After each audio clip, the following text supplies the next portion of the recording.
আমাকে অনেকে প্রশ্ন করেছিলেন যে দিয়া কটন বাড দিয়ে যদি না খোঁচাই তাহলে ময়লা বের করব কিভাবে। আমাকে অনেকে এই প্রশ্নটা করেছিলেন। তো ময়লা বের করার জন্য তো এটা খোঁচাইতে হবে না। একটু ব্যাপারটা ক্লিয়ার করে বলি, ওপরে ভিডিওটি দেখার জন্য অনুরোধ রইল। আমাদের কানের ভিতরে দুইটা গ্ল্যান্ড থাকে, একটা হচ্ছে সেরুমিনাস গ্ল্যান্ড আর একটা হচ্ছে সেবাসিয়াস গ্ল্যান্ড। এই দুইটা গ্ল্যান্ড থেকে দুই ধরনের পদার্থ নিঃসরিত হয়। সেরুমিনাস নিঃসরিত করে গামের মতো এক ধরনের তরল পদার্থ এবং সেবাসিয়াস নিঃসরণ করে তৈলের মতো এক ধরনের তরল পদার্থ। এই লিকুইডগুলো আমাদের কানের প্রোটেকশনের জন্য, ভালোর জন্য। এখন তাইলে কানের ভিতরে ময়লা কোত্থেকে আসে? এই যে কানের ভিতর থেকে যে লিকুইডগুলো বের হয়, এখন কানের ভিতরে কিছু সেল ডেথ হয় না বা কোষ, মৃত কোষ থাকে না, এগুলা বাইরের ধুলোবালু গিয়ে ওই যে লিকুইডগুলো আছে নিঃসরণ হয়, সেই লিকুইডগুলোর সাথে মিক্সড হয়ে ময়লা তৈরি হয়। আর এই ময়লার কালারটা হচ্ছে হলুদ, যেটাকে আমরা আঞ্চলিক ভাষায় অনেকে খৈল বলে থাকি। এখন এই খৈল কিন্তু বা কানের ময়লা কিন্তু অটোমেটিক্যালি পড়ে যাওয়ার কথা। আমরা যখন কথা বলি অথবা মুখ করি, হ্যাঁ, নাড়াচাড়া করি, তখন কিন্তু এই কান থেকে এই ময়লাটা অটোমেটিক্যালি পড়ে যাওয়ার কথা।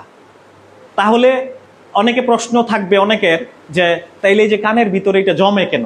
এই ব্যাপারটা আরেকটু ক্লিয়ার করে বলি যে ওই যে দুইটা গ্ল্যান্ড থেকে যে সিক্রেশন হয়, এই সিক্রেশনটা যখন কম হয় অথবা ধুলোবালু যখন বেশি ঢুকে, কানটা যখন ড্রাই হয়ে যায়, তখন ওই সিক্রেশনের সাথে মৃত কোষ এবং ধুলোবালুগুলো মিলে যে ময়লাটা তৈরি হয়, তখন এটা ড্রাই হয়ে যায়। যখন ড্রাই হয়ে যায় তখন আমরা বিভিন্ন ধরনের প্রবলেম ফেস করি।